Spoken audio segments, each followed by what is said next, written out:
மாணவர்களை ஆன்மீக நெறியில் வழிபடுத்தும் நோக்கில் புத்தூர் மணற்பகுதி ஸ்ரீ புவனேஸ்வரி அம்பாள் ஆலயத்தில் ஆன்மீக நூலகம் அங்குரார்ப்பணம் செய்து வைக்கப்பட்டது. ஸ்ரீ புவனேஸ்வரி அம்பாள் ஆலயத்தின் பூங்காவன திருவிழாவான நேற்று முன்தினம் இந்த நிகழ்வு இடம்பெற்றது.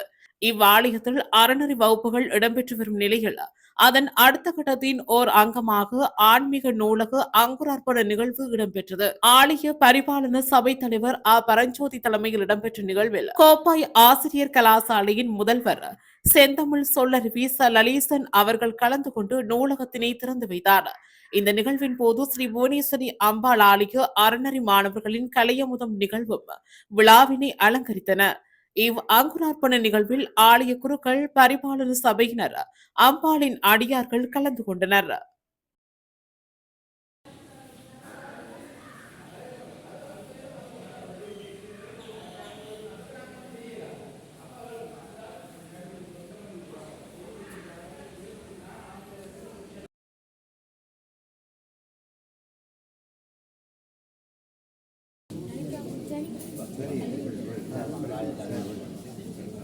இருக்கிறான் வந்து நாளே வாசிக்கணும் என்ன பழக்கணும் விடுங்க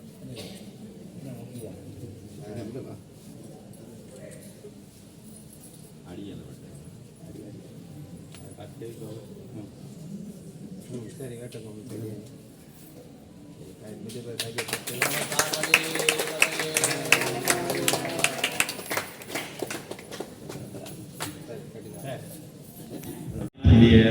நல்ல எண்ணங்களை உருவாக்க நோக்கி உருவாக்கப்பட்ட அறநெறி பாடசாலையினை தலைமை தாங்கிக் கொண்டிருக்கின்ற எங்களுடைய ஆலய நிர்வாக சபையினரும்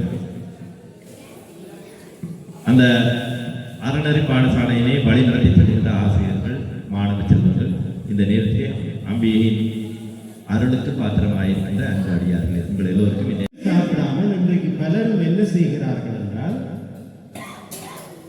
உங்களை போன்ற இளையவர்கள் அல்லது உங்களை காட்டிலும் சற்று வயதிலே உயர்ந்தவர்கள் ஒரு மோட்டார் சைக்கிளை வச்சுக்கொண்டு குறுக்க மணக்க ஓடி வீட்டிலேயும் சாப்பிடாமல் வீட்டு காசை கொண்டு போய் கொத்து ரொட்டி அடிக்கிறது நிற்கிறது. கண்டது தின்ன வண்டிய நான் நம் முன்னோர்கள் அதை சொல்லி வைத்தார்கள்.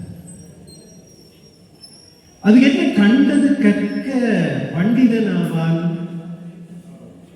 இதில் இருக்கிற எல்லா புத்தகத்தையும் எடுத்து படித்தா பண்டிதன் ஆகலாமோ?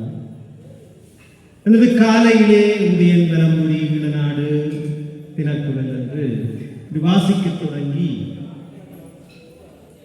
அகப்படுகிற புத்தகம் எல்லாவற்றையும் படித்து பண்டிதனாகலாமோ என்றால் இல்லை. அதற்குள்ளே ஒரு உண்மை இருக்கிறது. கண்டு அது கற்க, கண்டு அது கற்க பண்டிதன் ஆவான்.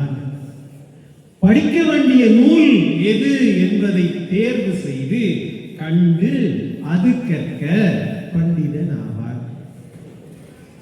ஆகவே கண்டது கற்க பண்டிதன் ஆவான் என்பதனுடைய பொருளை உணர்ந்திருக்கிறீர்கள். படிக்க வேண்டிய நூல் எது என்பதை உணர்ந்து கண்டு அதை தேர்ந்து கற்க பண்டிதன் ஆவான். இதை போலத்தான் இன்னும் ஒன்று சின்ன பிள்ளைகள் சொல்வார்கள். படைக்கு பிந்து பந்திக்கு முந்து. எங்க சாப்பாடு கொடுத்தாலும் முன்னு போய் இருந்துட வேணும். படைக்கு பிந்து பந்திக்கு முந்து. உண்மையிலே அது என்னவென்று கேட்டால் அது கூட ஒரு நொடி, ஒரு நொடி. உண்மை விட்டுட்டாங்க. படைக்கு பிந்தும் பந்திக்கு முந்தும். படைக்கு பிந்தும் பந்திக்கு முந்தும் எது என்று கேட்டால் கை. கை படையில போன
இதுபோன்ற செய்திகளை உடனுக்குடன் அறிந்து கொள்ள தமிழ் பிளஸ் யூடியூப் சேனலை மறக்காம சப்ஸ்கிரைப் பண்ணுங்க, கமெண்ட் பண்ணுங்க, ஷேர் பண்ணுங்க.